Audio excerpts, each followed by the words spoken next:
Hello everyone, welcome back to the channel.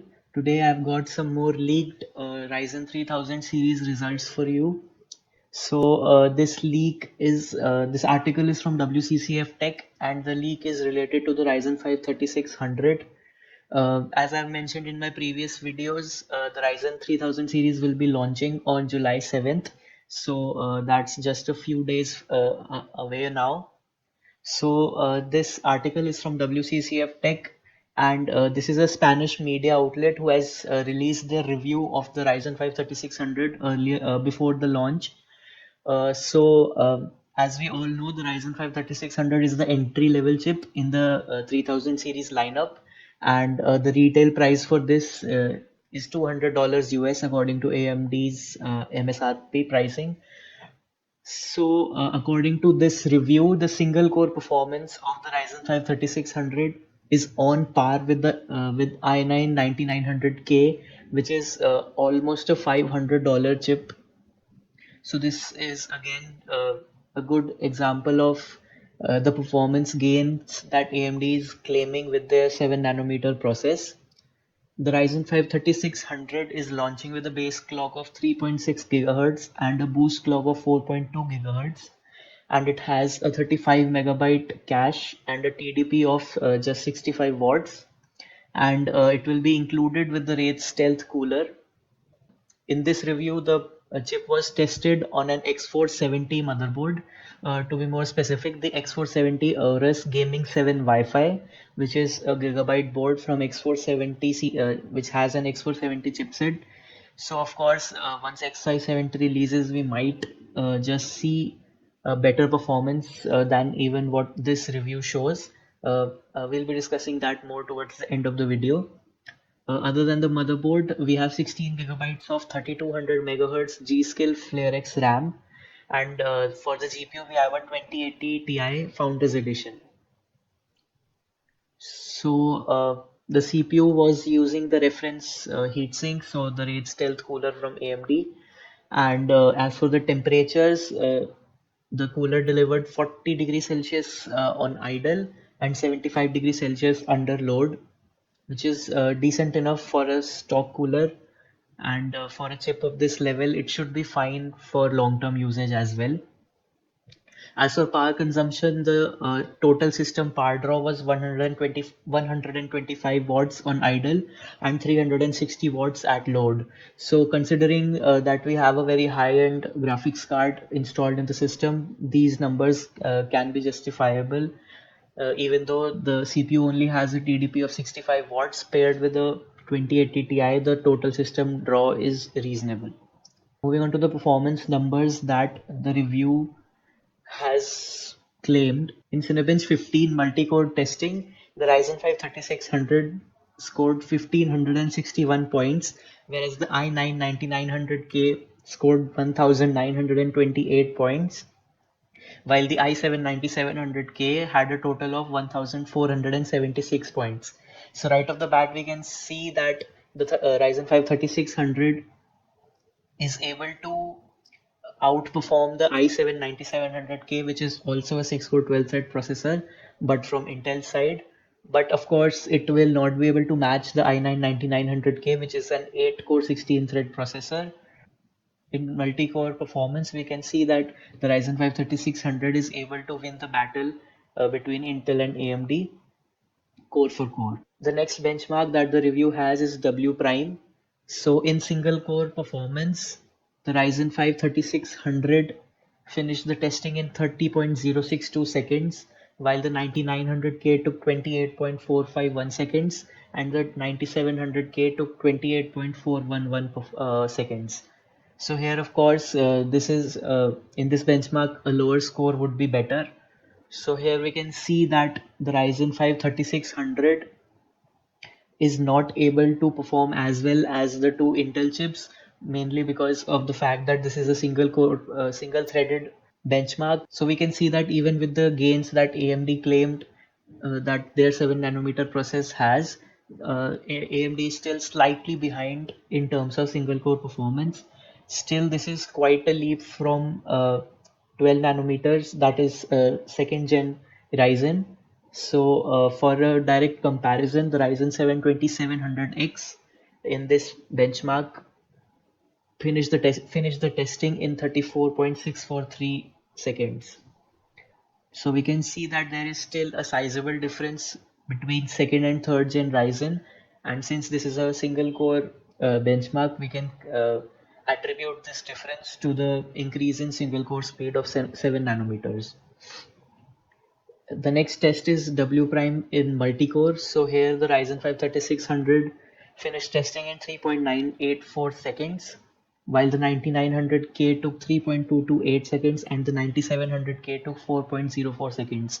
So again in multi-core we can see that the Ryzen 5 3600 is able to beat the i7 9700K even though it was slower in single core performance. However, since this is a multi-threaded benchmark, the 9900K is still better as it has more cores and more threads. The next test that the review performed was in X264 benchmark. So this is in FPS, so higher is better again. So the Ryzen 5 3600 uh, has a score of 47.43 FPS.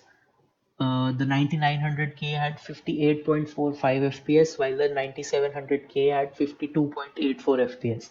So here again we can see that the 9700K and the 9900K are both faster than the 3600.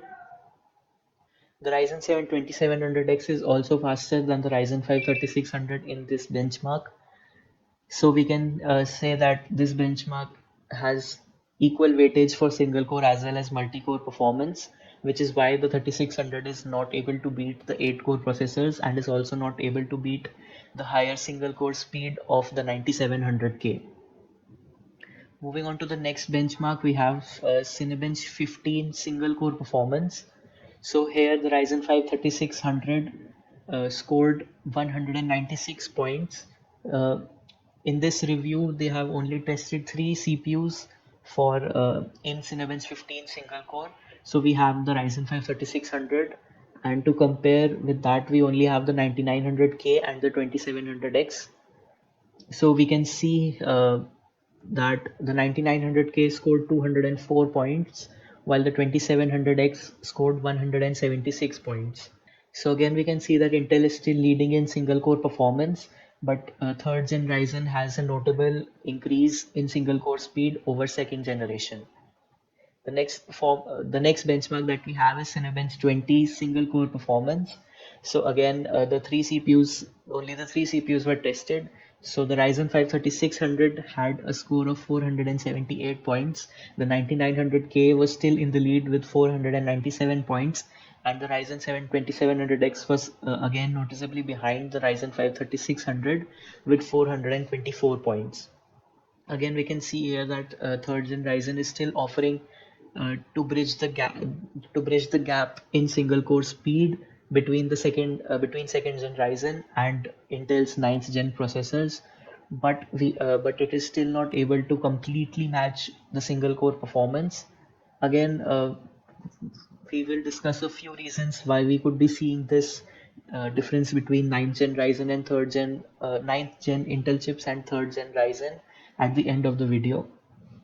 The next benchmark that we have is Cinebench 20 multi-threaded performance, but again this only has the three processors, and since the 9900K and the 2700X are 8-core 16-thread parts, while the 3600 is a 6-core 12-thread part, hence comparing these three processors in multi-threaded performance does not really make sense.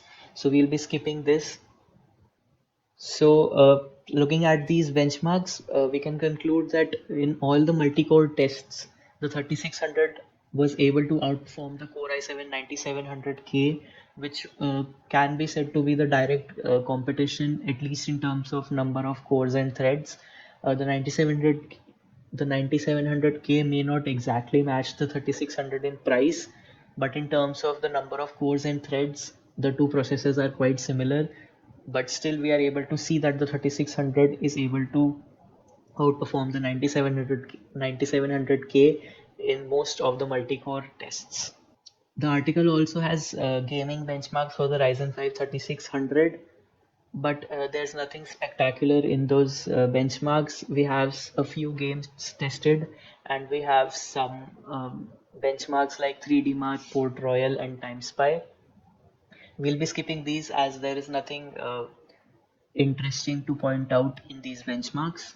So in conclusion, we can see that the Ryzen 5 3600 is definitely ahead of the 2700X in terms of single core performance, but still Intel's 8th and 9th gen processors are leading in single core, single threaded tasks. So while Ryzen 3000 might have good IPC gains compared to second gen Ryzen, but AMD is still lagging behind in terms of single core performance compared to Intel. However, some part of this lagging behind can be due to the fact that we are still that due to the fact that the reviewers were still using a very early BIOS, and they were using X470 board instead of X570.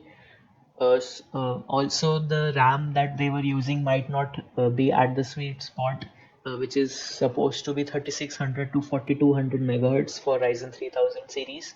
So, a combination of these factors might be the reason why the 3600 is not able to match Intel's processors in single core speed.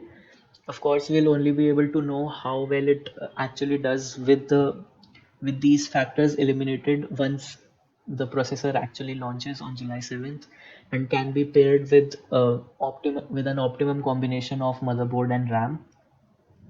So as of now, this review should not be taken as the final verdict on a Ryzen 3000 series or the Ryzen 5 3600.